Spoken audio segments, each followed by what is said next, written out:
ایسی کوئی دنیا نہیں افلاک کے نیچے، بے مار کہا تھا اے جہاں تخت جموں کے۔ میرے دوستو، ہمیشہ سے یہ دستور رہا ہے، یہ قانون رہا ہے، یہ اصول رہا ہے، چاہے وہ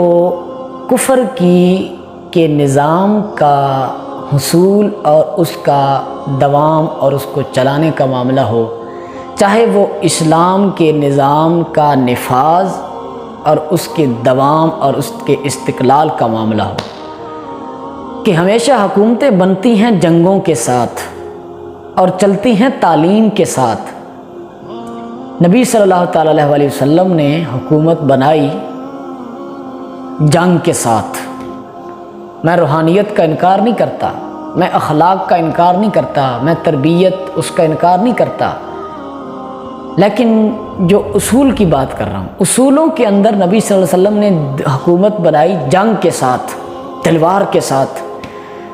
اور چلائی تعلیم کے ساتھ۔ کافر نے حکومت بنائی جنگ کے ساتھ اور چلا رہا ہے تعلیم کے ساتھ۔ جنگ کے ساتھ اس کو فتح کیا علاقے کو، اور آج تک وہ اپنی اس تعلیم کے ساتھ حکومت چلا رہا ہے۔ حکومت دو قسم کی ہوتی ہے، بالواسطہ یا بلا واسطہ۔ پاکستان کی تقسیم سے پہلے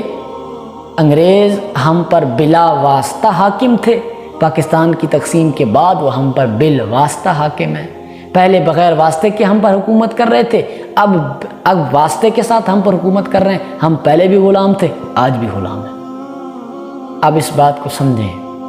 میں نے جو اس جدید تعلیم کا خلاصہ اپنے ناقص عقل کے مطابق سمجھا ہے، اپنے علماء، استادوں، حضور صلی اللہ علیہ وسلم کی نگاہ اور ان کی فیض سے،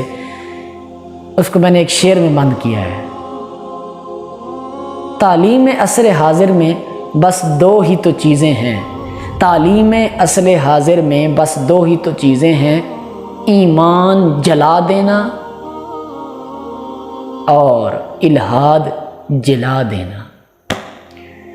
کہ عصر حاضر کی جو مروج تعلیم ہے نا، ہو سکتا ہے آپ کی سوچیں میرے ساتھ موافقت نہ کریں، آپ میری اس بات کو تسلیم نہ کریں، لیکن یہ حقیقت ہے میرے بھائی، کہ اس تعلیم کا جو میں نے خلاصہ نکالا ہے وہ یہ ہے، ان کا مقصد سب سے بڑا یہ ہے، ایمان کو جلا دو، ایمان کو ختم کرو، جس کی تائید میرے اس بات کی حفیظ جلندری ہمارے قومی ترانہ کے مصنف آپ نے بھی کی ہے۔ آپ فرماتے ہیں، جہاں باضابطہ الہاد کی تعلیم ہوتی ہے، جہاں باضابطہ شیطان کی تعظیم ہوتی ہے، جہاں باقاعدہ الہاد کی کفر کی تعلیم دی جاتی ہے، آپ فرماتے، حفیظ جلندری کہتے ہیں، ہم تو کہتے ہیں تو لوگ کہتے ہیں تانوں کی پتہ جی علم دا، تانوں کی پتہ ترقی کیا ہوندی ہے، تو یہ حفیظ جلندری کہہ رہے ہیں کہ جو آپ کے مطابق ترقی یافتہ ہیں۔ خیر،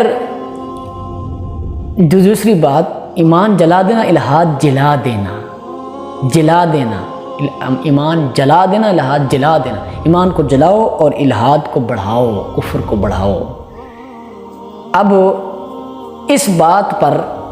میں ایک اور، میرے پاس حوالے الحمدللہ پیچھے آپ دیکھ رہے ہیں، کتابیں اللہ تعالیٰ کی فضل سے بہت زیادہ اس پر حوالے ہیں، غیروں کے بھی اپنوں کی بھی، علماء کے تو ہیں ہی ہیں، قرآن مجید، حدیث، سب کچھ، لیکن ایک صرف حوالہ میں آپ کے سامنے پیش کروں گا۔ W ہنٹر، ایک کتاب ترجمے کی چھپی تھی، رسالہ ہمارے ہندوستانی مسلمان، اس کے صفحہ 202 پر، وہاں تو اردو میں لکھا ہے، میں آپ کو اصل عبارت پیش کرتا ہوں، انگریزی میں جو اس کے الفاظ ہیں۔ وہ کہتا ہے، from our Anglo Indian schools no young man whether Hindu or Muslim comes out who does not know how to deny religion of his ancestors۔ تم مسلمانی کو روتے ہو؟ وہ کہتا ہے کہ ہم نے جو اینگلو اورینٹل سکول کھولے ہیں نا، مسلمان ہو یا ہندو ہو،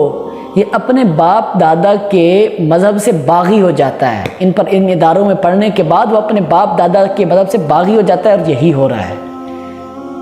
ایمان سے بتاؤ، ہمارے معاشرے میں کتنے ایسے نوجوان ملتے ہیں جو یہ کہتے نظر آتے ہیں کہ جی پہلے پتھر کا زمانہ تھا، ان کو کیا پتہ، ترقی تو اب ہوئی ہے جی، ان بابوں سے پوچھو، یہ جو رحام مصر کھڑے ہیں، ان کی تخلیق ثابت کرو کہ یہ بنائے کس طرح گئے ہیں، دور نہ جاؤ، یہ لاہور بادشاہی مسجد میں جو ساتھ ان کے قلعے بنائے گئے ہیں، ان قلعوں کو ثابت کرو کہ یہ کس طرح بنائے گئے ہیں۔ کدھر بیٹھے؟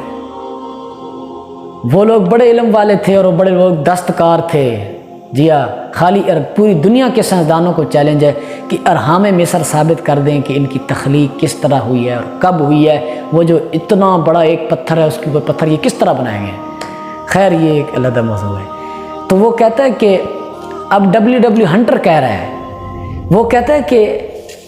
کوئی ایسا مسلمان یا ہندو نہیں ہے کہ جو ہمارے اینگلو اورینٹل کالجز میں پڑھے اور اس کے بعد وہ یہ نہ کہے کہ او جی ساڈے وڈیرے انہوں نے پتہ نہیں سی لگدا، علم تے اسی پڑھیاں، علم تے ساڈے کول پوچھو، تحقیقاں تے اساں کیتیاں نے، انہوں نے کیا پتہ، وہ تو بندراں دی اولاد سن۔ او بھائی نہیں، ایسا ہو رہا ہے، ایسا ہو رہا ہے معاشرے میں، بلکہ پڑھایا جا رہا ہے تھیوری آف ڈارون، یہ تو واضح ہمارے اسکول کی کتابوں میں چھوٹے چھوٹے بچوں کو پڑھایا جا رہا ہے۔ تو میرے بھائی ہاں الحمدللہ ہم جو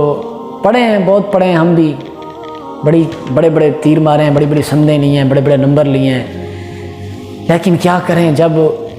جدو دل لگیا ٹھکانے ہو، جب اس راز کو سمجھیں، جب استادوں نے، جب مرشد نے یہ راز فاش کر دیے ہیں، او بھائی تو کس لیے بنا تھا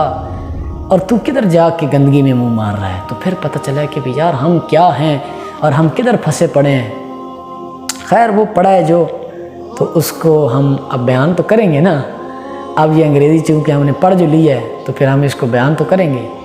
ہک گندل کھوار، پنجابی شاعر کہتے ہیں، ہک گندل کھوار تے بکھڑا نہیں، اسی ہور بھی بوٹیاں جاننے ہیں۔ قرآن و حدیث کا علم بھی بحمد اللہ تعالی ہم بیان کر سکتے ہیں، اور اگر وقت آتا ہے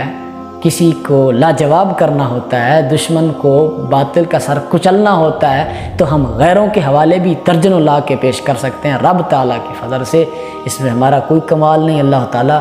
بڑے نام کہنے سے پناہ عطا فرمائے، اللہ تعالیٰ غرور تکبر سے پناہ عطا فرمائے۔ یہ ہمارے مرشد کا کمال ہے اور ہمارے مرشد کی نگاہیں ہیں، وما علینا الا البلاغ المبین۔